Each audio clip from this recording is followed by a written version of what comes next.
জয়গুরু। গুরু গ্রহণের প্রয়োজনীয়তা।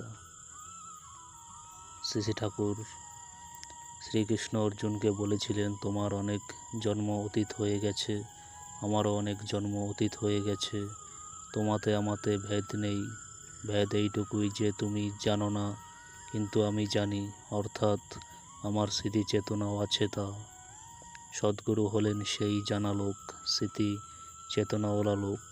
জীবনের সব রহস্যই তার করত লগত, তাই তার উপর প্রাণের টান হলে, তার সঙ্গ করলে, সেবা করলে, অনুসরণ করলে, তার প্রীতিকর্ম করলে, নিজেকে তন্মুখী করে নিয়ন্ত্রিত করে চললে, নাম ধ্যান ভজন যাজন করতে থাকলে, তার সুখ সাধ আহ্লাদের দিকে লক্ষ্য রেখে চললে, বেমালুমভাবে তার জানা কত কী যে নিজের জানার মধ্যে এসে যায়, তার ঠাউরই পাওয়া যায় না।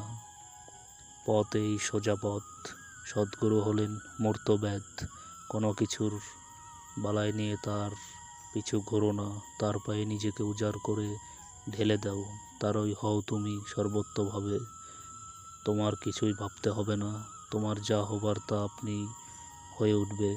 আলোচনা প্রসঙ্গে 2য় খণ্ড। জয় গুরু।